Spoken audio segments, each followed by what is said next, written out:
Optional, history optional. नए lecture का नाम लिखिए, लेक्चर नंबर 14। लेक्चर नंबर 14 में लिखिए नाम आईवीसी अर्बनाइजेशन, आईवीसी शहरीकरण, आईवीसी अर्बनाइजेशन, आईवीसी का शहरीकरण, मॉडर्न पर्सपेक्टिव और उसका आधुनिक परिप्रेक्ष्य, एंड इट्स मॉडर्न पर्सपेक्टिव और उसका आधुनिक परिप्रेक्ष्य।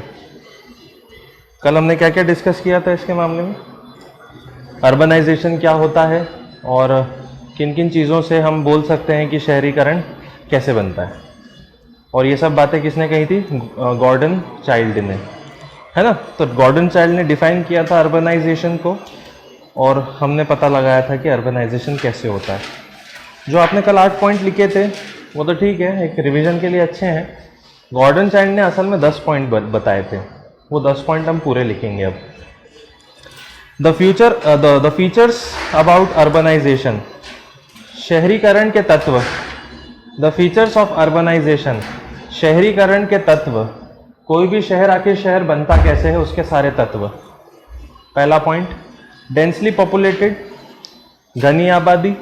डेंसली पॉपुलेटेड, घनी आबादी। क्यों घनी आबादी? क्यों घनी आबादी वाली जगह को शहर बोल दिया, लेकिन घनी आबादी क्यों?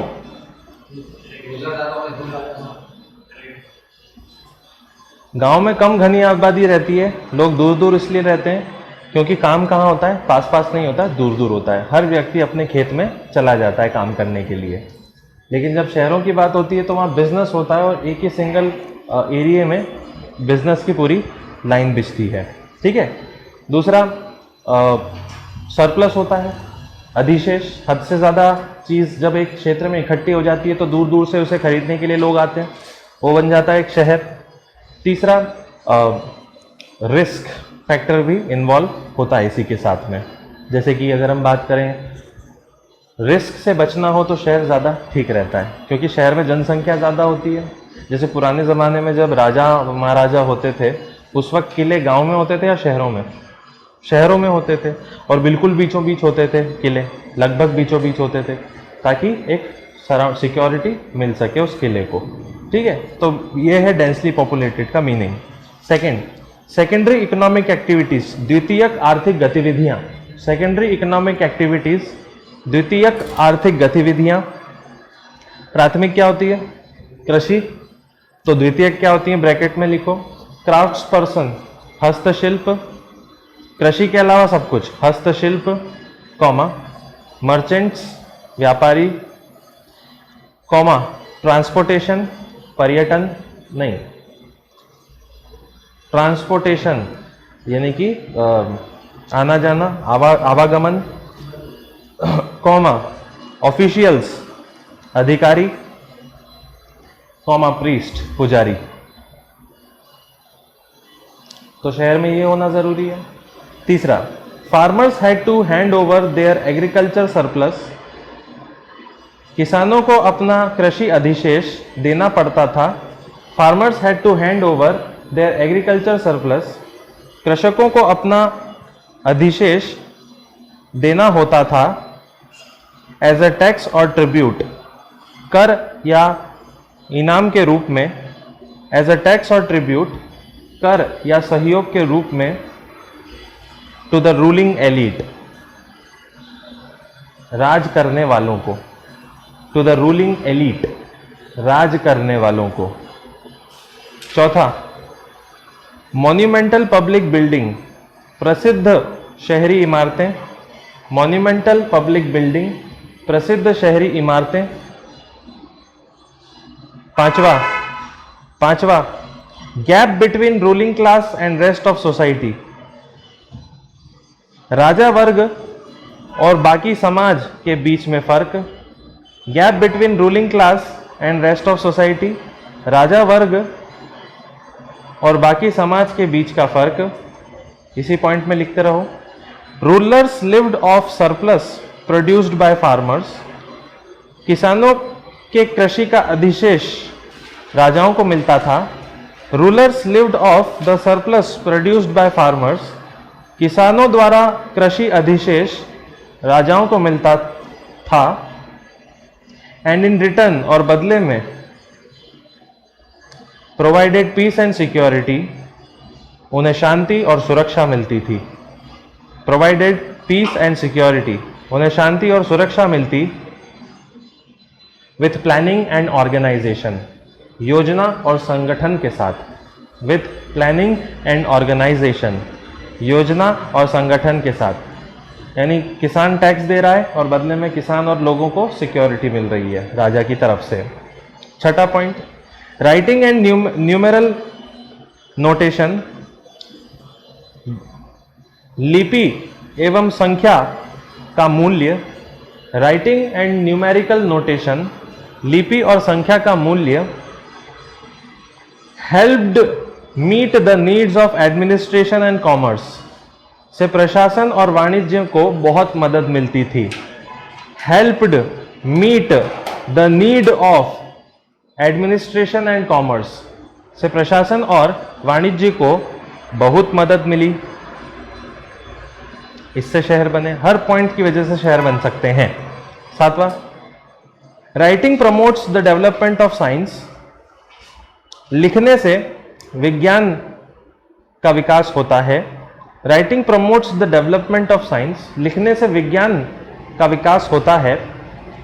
सच एज अरिथमेटिक्स, जैसे कि गणित, ज्योमेट्री, ज्यामिति, एस्ट्रोनॉमी, खगोल शास्त्र, एंड कैलेंडर, एवं calendar. Arithmetic, geometry, astronomy, calendar. लिखने के बिना तो ये हो ही नहीं सकता ना। साइंस डेवलप कैसे होगा जब तक लिखोगे नहीं। 8, आर्टिस्टिक एक्सप्रेशंस, कलात्मक व्यवहारों का बढ़ना। आर्टिस्टिक एक्सप्रेशंस इंक्रीज, कलात्मक व्यवहारों का बढ़ना। 9, लॉन्ग डिस्टेंस ट्रेड, लंबी दूरी के व्यापार। लॉन्ग डिस्टेंस ट्रेड, लंबी दूरी के व्यापार। 10th, they also employ a state organisation, इसमें एक राज्य संगठन भी जुड़ता है। They also employ a state organisation, इसमें एक राज्य संगठन भी जुड़ता है।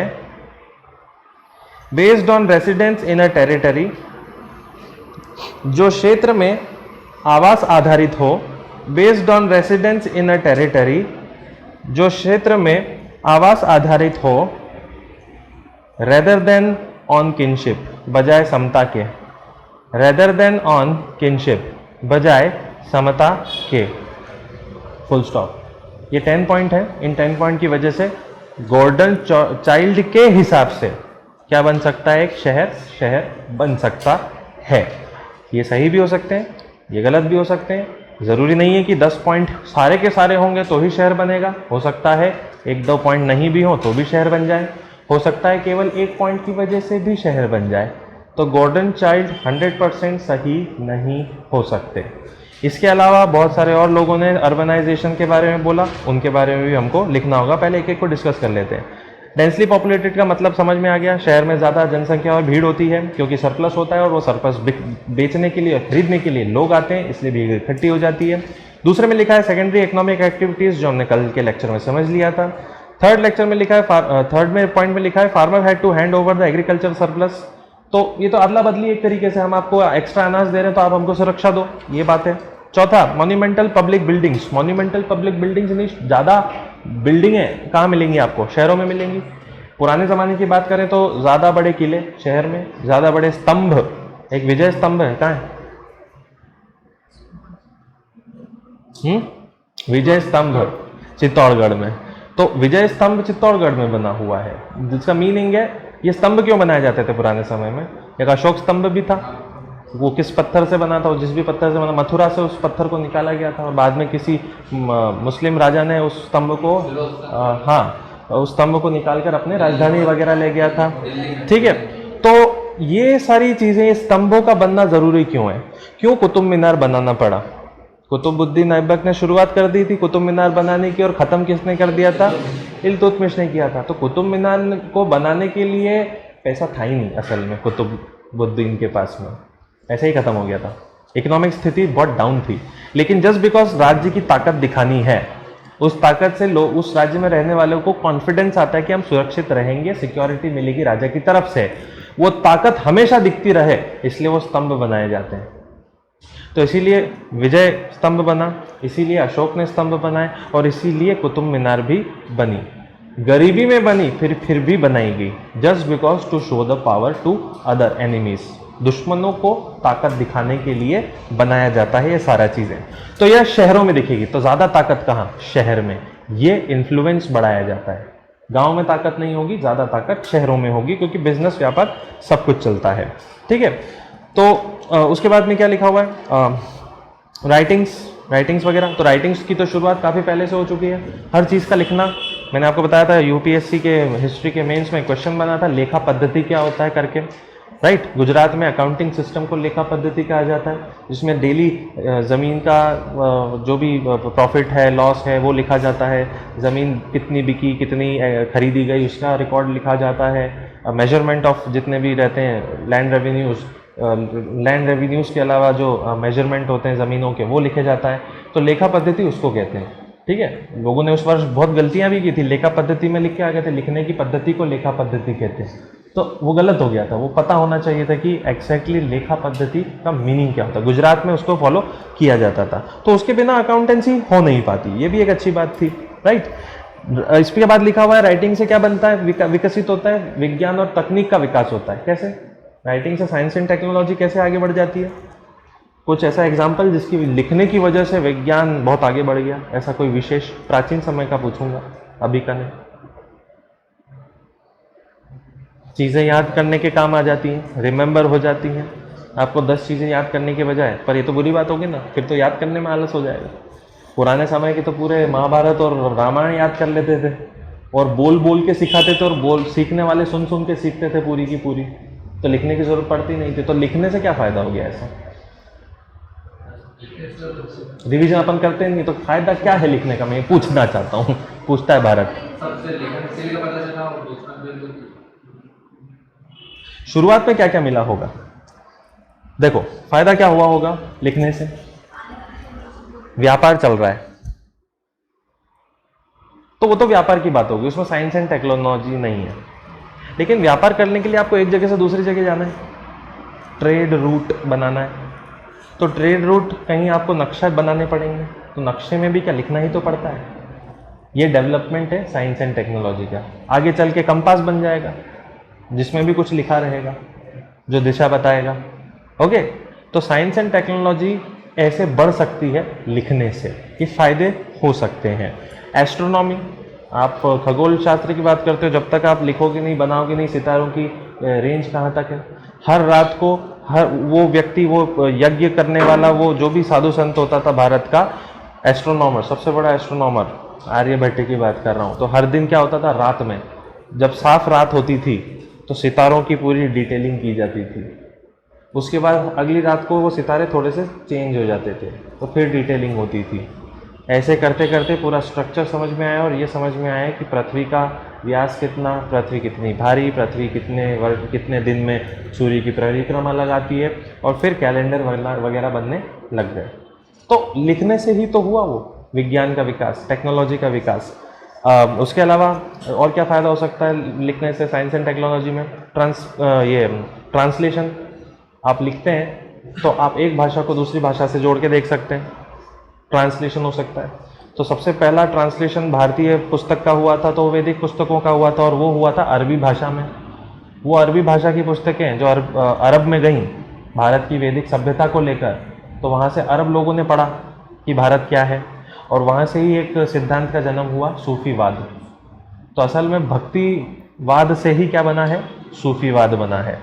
इसीलिए कई बार कुछ इस्लामिस्ट बोलते हैं कि सूफी इस्लाम का हिस्सा नहीं है, और कुछ कहते हैं कि सूफी इस्लाम का हिस्सा है। डिबेटेबल है, लोग झगड़ते हैं, झगड़ने के लिए मौका चाहिए, ठीक है। तो ये सब होता है। ज्यामिति लिखा है आपने, ज्योमेट्री। तो ज्योमेट्री में एक बहुत बड़ी एक बुक है, उसका नाम है सुल्व सूत्र।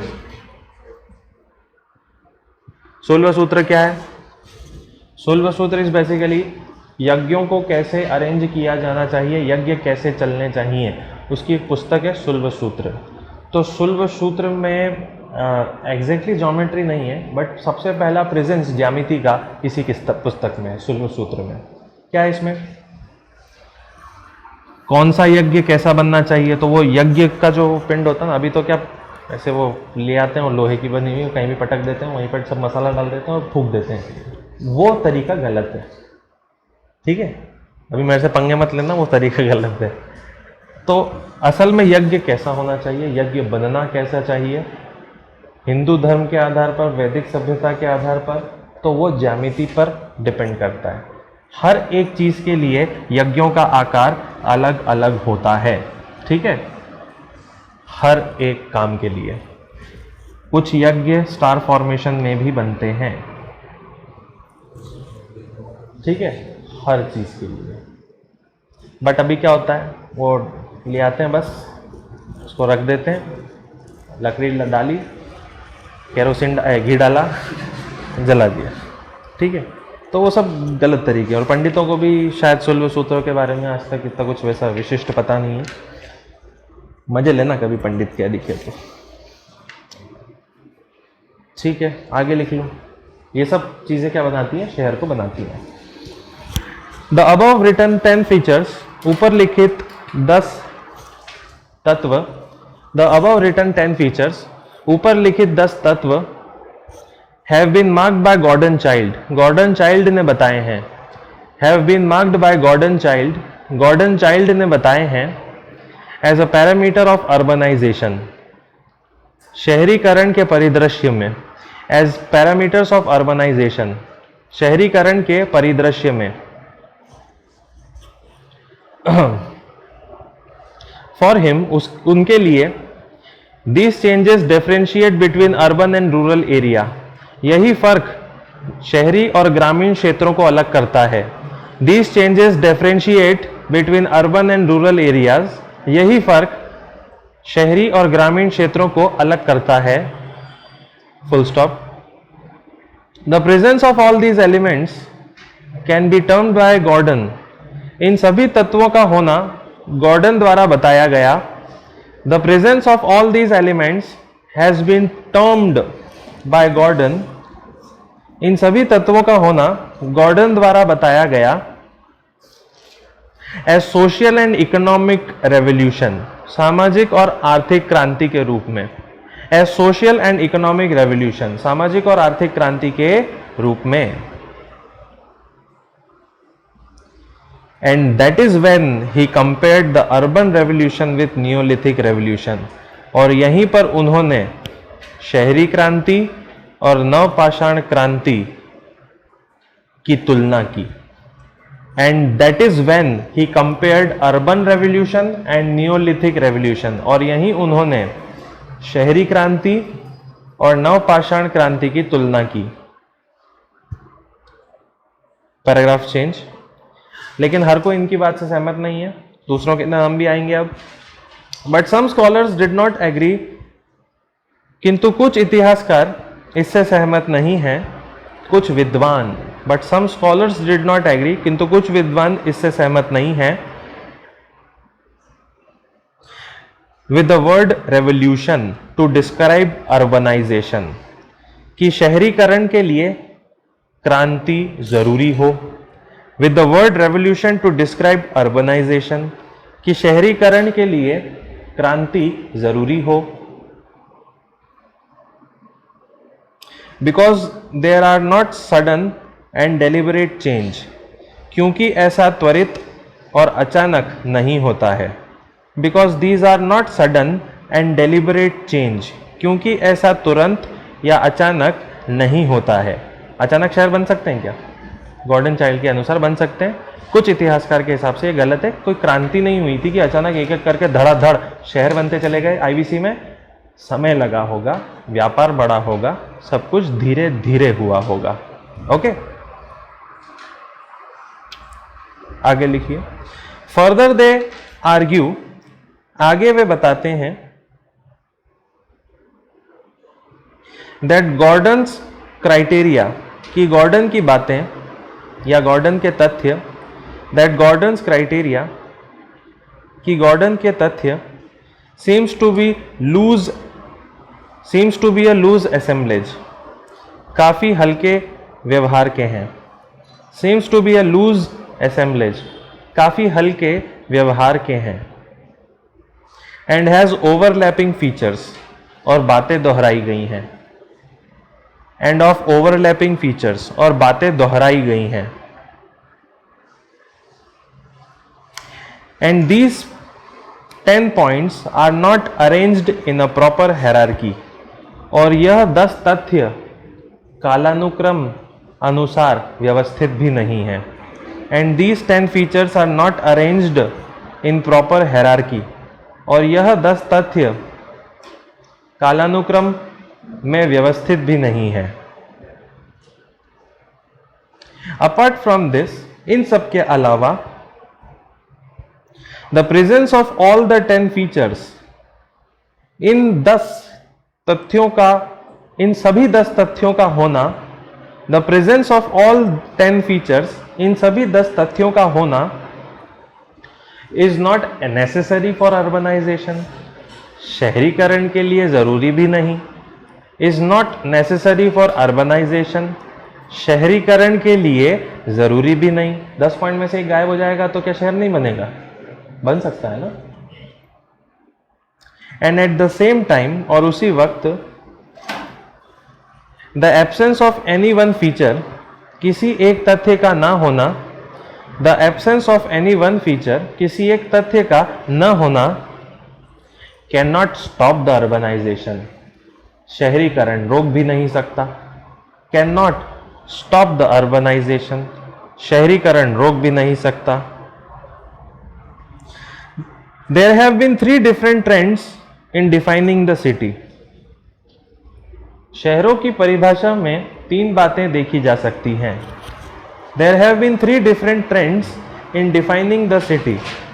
शहरों की परिभाषा में 3 परिभाषा देखी जा सकती है, या 3 चीजें देखी जा सकती हैं। One which emphasize on writing, structures and large population. पहला ये कि लिखना, कला एवं जनसंख्या बृहद हो। One which emphasised on writing, structures and large population. पहला कि लिखना, कला और जनसंख्या ज्यादा हो, फुल स्टॉप। सेकेंडली, दूसरी बात,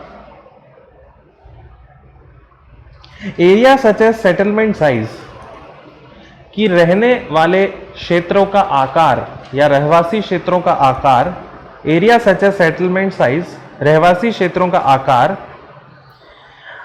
आर्किटेक्चरल फीचर्स, कलात्मक गुण, आर्किटेक्चरल फीचर्स, कलात्मक गुण, and uniform features of weight measurement, एवं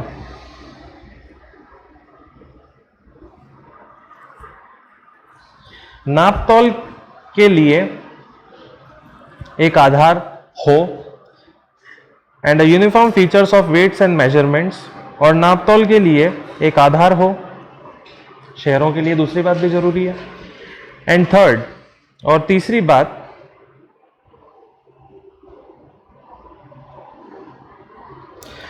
there should be a cultural complexity, सांस्कृतिक विविधताएं हो, जटिलताएं हो। There should be cultural complexities, सांस्कृतिक जटिलताएं हो।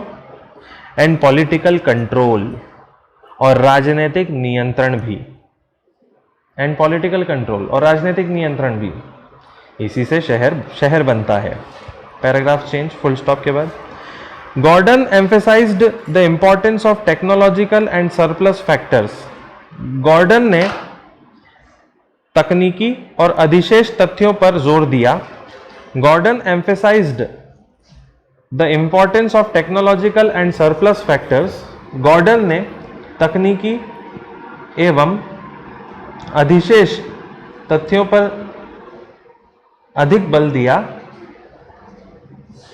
Including copper and bronze technology, जिसमें कांस्य एवं ताम्र तकनीक थी, including copper and bronze technology, जिसमें कांस्य एवं ताम्र तकनीक थी। हम आईवीसी की बात कर रहे हैं, मतलब हम नियोलिथिक की बात कर रहे हैं, मतलब हम चैल्कोलिथिक की बात कर रहे हैं, मतलब हम ब्रोंज एज की बात कर रहे हैं, सब एक हैं, बस थोड़े से आगे पीछे रहते हैं हर एक एरा। लेकिन सभी एरा को अगर एक लाइन में दिखाया जाए तो एक लाइन साथ साथ चलेगी उन सबकी। ओके, इंक्लूडिंग व्हील ट्रांसपोर्ट, जिसमें परिवहन पहियों से था, इंक्लूडिंग व्हील ट्रांसपोर्ट जिसमें परिवहन पहियों से था। स्कॉलर सच एज एडम्स, अब एडम जैसे विद्वान, स्कॉलर सच एज एडम्स, अब एडम जैसे विद्वान एम्फेसाइज्ड ऑन सोशल फैक्टर्स, सामाजिक कारकों पर ज्यादा बल दिए थे। क्या लिखा? एम्फेसाइज्ड ऑन सोशल फैक्टर्स, सामाजिक कारकों पर ज्यादा बल दिए। मतलब एडम्स ने कुछ और ही बोल दिया, शहर बनने के लिए सामाजिक कारक होना जरूरी है, सोसाइटी होना जरूरी है, जबकि गॉर्डन ने किस पे बल दिया? टेक्नोलॉजी, ब्रोंज, ठीक है, कॉपर, सरप्लस, उस पर। एंड गाइडन, अब एक नया आ रहा है, Gideon, and Gideon emphasised on political factors, और गाइडन ने राजनीतिक कारकों पे बल दिया। And Gideon emphasised on political factors, और गाइडन ने राजनीतिक कारकों पे बल दिया। That played important role in emergence of cities, जो शहर बनाने की भूमिका में मुख्य थे। That played important role in emergence of cities, जो शहर बनाने के लिए प्रमुख थे। तो गॉर्डन क्या कहता? टेक्नोलॉजी और सरप्लस की वजह से शहर बने। एडम्स क्या कहता? समाज की वजह से बने। गाइडन क्या कहता? राजनीति की वजह से शहर बने। हमको कुछ नहीं कहना है, हमको वो कहना है जो ये कह रहे हैं। मन की बातें नहीं करनी है, वो मोदी जी करते हैं, उस पर वो अच्छे लगते हैं। आपको मेंस में मन की बात नहीं करनी है, ठीक है? आज 6 बजे आने वाले थे वैसे, अब पता नहीं क्या देंगे नया, ठीक है? तो ये इस तरीके से शहर बनते हैं। आगे लिखो अगला paragraph, same paragraph. One thing which was important highlighted by Adams, Adams ने एक और चीज पर रोशनी डाली। One thing which is important highlighted by Adams, एक और चीज पर एडम्स ने रोशनी डाली।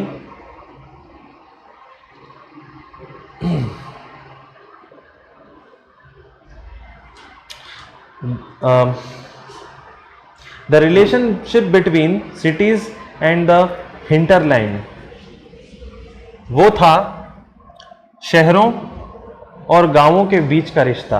हिंटरलैंड, हिंटरलैंड यानी गांव, country side. Relationship between cities and hinterland, वो था शहर और गांव के बीच का रिश्ता। फॉर हिम, उनके लिए, the cities and village are not two different poles, शहर और गांव दो अलग ध्रुव नहीं है। Cities and village are not two different poles, शहर और गांव दो अलग ध्रुव नहीं हैं। But they are part of a greater system, किंतु एक बड़ी व्यवस्था का हिस्सा है। But are a part of a greater system, किंतु एक बड़ी व्यवस्था का हिस्सा है। Which is cooperating with each other, जो आपस में सहयोगी रहती हैं। विच is cooperating with each other, जो आपस में सहयोगी रहती हैं। इतना याद रखिए, नाम जरूरी नहीं है, आर्ग्यूमेंट जरूरी है। नाम भूल जाओगे एग्जाम में चलेगा, एडम्स, ये गॉर्डन, चाइल्ड भूल जाओगे चलेगा, बट आर्ग्यूमेंट क्या चल रहा है वो जरूरी है, ठीक है? सब कह रहे हैं शहर ऐसे बनता है, सबका कहने का तरीका अलग अलग है, ठीक है? तो एडम्स का क्या कहना है कि शहर है तो भैया गांव की कोई कीमत नहीं, ऐसा नहीं है। शहर इसलिए है क्योंकि गांव है, और दोनों इंटर रिलेटेड रहते हैं हमेशा, क्योंकि गांव के लोग हमेशा शहर आएंगे, ऐसा कभी रुकने वाला नहीं है, ठीक है? मतलब सिटी और विलेज एक दूसरे के बिना चल नहीं सकते। और जब शहरों में लोग नहीं आएंगे तो शहर कैसे चलेंगे? तो गांव की वजह से शहर है, शहर की वजह से गांव है। Last paragraph, whether the other historian, जबकि अन्य इतिहासकार, वेदर द अदर हिस्टोरियन, जबकि दूसरा इतिहासकार, गाइडन एम्फेसाइज्ड, गाइडन ने बल दिया, गाइडन एम्फेसाइज्ड, गाइडन ने बल दिया that there is a close connection between the history of cities, कि शहरों के इतिहास और साम्राज्य के उदय और गिरने पर एक रिश्ता बनता है। that there is a close relation between the history of cities and the rise and fall of empire, कि शहरों का इतिहास और उसमें साम्राज्यों का उदय और गिरना जुड़ा हुआ है। मतलब हर शहर में क्या है, एक चीज जुड़ी हुई है, साम्राज्य का उदय और गिरना, जिसकी वजह से उदय होगा साम्राज्य का तो शहर बड़े होंगे, गिरेगा तो कुछ समय के लिए शहर छोटे रहेंगे या बढ़ना रुक जाएंगे। ये गाइडन कह रहा है। ही आर्ग्यूड दैट, उसने बताया, उन्होंने बताया, that political control was crucial, कि राजनीतिक नियंत्रण जरूरी था। That political control was crucial, कि राजनीतिक नियंत्रण जरूरी था। In maintaining the social organisation of empires, राज्यों के सामाजिक संगठन के प्रबंधन के लिए। In maintaining social organisation of empires, राज्यों के सामाजिक संगठन के प्रबंधन के लिए। एंड प्रोवाइडेड द स्टेबिलिटी, जिससे एक स्थायित्व मिलता, एंड प्रोवाइडेड द स्टेबिलिटी, जिससे एक स्थायित्व मिलता, necessary for development of trade and commerce,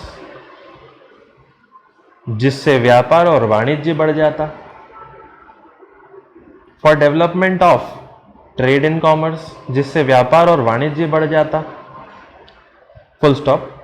he further argues that, एक तो आर्ग्यू बहुत करता है ये, ही फर्दर आर्ग्यूज दैट, इसने आगे कहा, that the reason for dense population in cities, कि शहरों में घनी आबादी का कारण है। That the reason for dense population in cities, कि शहरों में घनी आबादी का कारण है, is because of security purpose, सुरक्षा कारणों के लिए, is because of security purpose, सुरक्षा कारकों के लिए। And at the same time he emphasised on specialisation of craft, और उसी वक्त हस्तशिल्प, and at the same time emphasised on specialisation of craft, और उसी वक्त हस्तशिल्प, comma long distance of trade, लंबी दूरी का व्यापार, एंड मोस्ट इंपॉर्टेंटली, और सबसे जरूरी,